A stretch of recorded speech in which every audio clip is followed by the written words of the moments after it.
Where is society going? Western civilization seems to be in decline.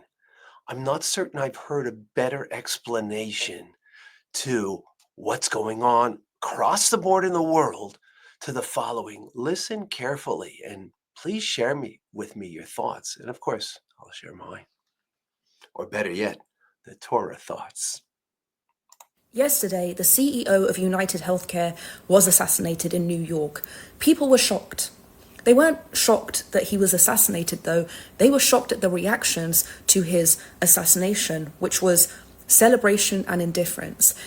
If you're shocked by that reaction, you may not have been paying attention to a pattern. That reaction is not an isolated incident. And that pattern is reflective of the direction that our society is headed in that you're going to miss if you're not paying attention. So I'm going to explain it to you. The celebration or indifference towards the assassination of this CEO is the same celebration or indifference that we saw towards October 7th. It's the same celebration or indifference that we saw towards the attempted assassination of Trump. It is the same celebration or indifference that we saw towards, remember the submarine deaths, the people that died in the submarine? So what do all of these groups have in common? What they have in common is that they've been designated as the oppressor. And because they've been designated as the oppressor, they can be disposed of. So where does this thinking come from? Well, it's rooted in Marxist ideology, where there's a framework of oppressed and oppressor. And the oppressed are always morally justified in whatever actions they take in furtherance of overthrowing the oppressor. Now, one need not be a philosopher to immediately identify the perils in this way of thinking, because can't anyone just be arbitrarily assigned the designation of oppressor and therefore their killing is justified? Why, yes. Why, yes. That's the first danger, deciding that somebody is the oppressor, and because of that designation, deciding that they should be killed. That is exactly what happened on October 7th, when people said, well, Jews are white supremacists, and white supremacists are the oppressor, therefore it's okay to kill them. It is on that same basis that society decided that we need not feel compassion for those that died in the submarine. Why? Because they were wealthy, because they were millionaires. So why should we cry over the death of another millionaire? It is the idea that someone who is wealthy is inherently immoral and therefore deserving of death. This thinking is not a cure of society's ills. We did not cure the issue of human worth and classism. We just reversed it, where once the upper class were considered the good, the moral, the noble, and the lower class were considered the bad, the evil, and the immoral, we just switched those two things around. Now the wealthy are considered the immoral, the bad, the evil, the oppressor, and the poor, the oppressed, the marginalized are considered good, moral, can do no wrong. This reversal leads to the same problems, and that is why it is the brain rot. People are people. You judge them on the content of their character. So the first danger is arbitrary assignment of who's the oppressor.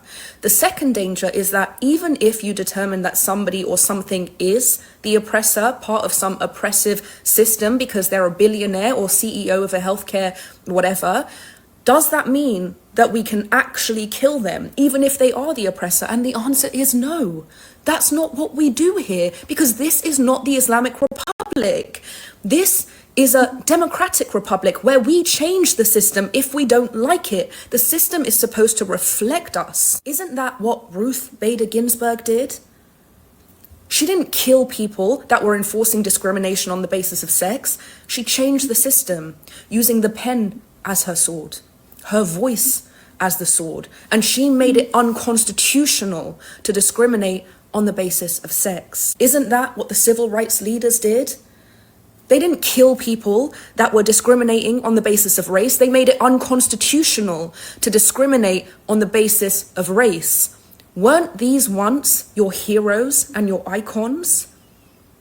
If your heroes and your icons are now assassins, shooters, jihadists, and terrorists, if that is the society that you are helping to create, you have no right to complain when society arbitrarily designates you, your family, your race, your people, your nationality, your wealth bracket, your sex, your sexual orientation as the oppressor, and because you are the oppressor, disposing of you by any means necessary is justified. Now, where have we seen that before? Wow. Very powerful. Very powerful. Lots this celebration or indifference to October 7th, to anybody that is a have, that's wealthy. This is designating oppressors because they are wealthy, or because they're white, or because they're Jewish, right? Amazing. Yes, we judge by the character of the individual. Actually, it's an interesting teachings from the Torah that we just read in the Torah when Jacob came to take the blessings that were rightfully his, the firstborn blessings from his father Isaac, that Esau or Esav had sold to him, so rightfully belonged to him. So there's a phrase that's used that Isaac uses in reference to Jacob, that the hands are the hands of Esav, but the voice is the voice of Jacob. See, Isaac was blind at the time, so when he felt his hands, he felt that he was hairy like Esav, because he was wearing a skin that was hairy. But the voice was the voice of Jacob. So our sages have said Esav, who represents the Western civilization, for the last 3,000 years, they use their hands, meaning the sword, because that's what Esau was with the sword. And that is their power. The power of Jacob, which represents the Jewish people, is the voice. The hands are the hands of Esau that you're going to fight. And, might is right. But the Jewish people, it's the voice of Jacob. And RBG, Ruth Bader Ginsburg, a Jew, how did she fight? With her voice. The truth is, what it means for the Jewish people to fight with our voice is through our prayers. We firmly believe in God Almighty, and that when we're in a difficult time, our prayers are necessary to go along, if necessary, with a battle.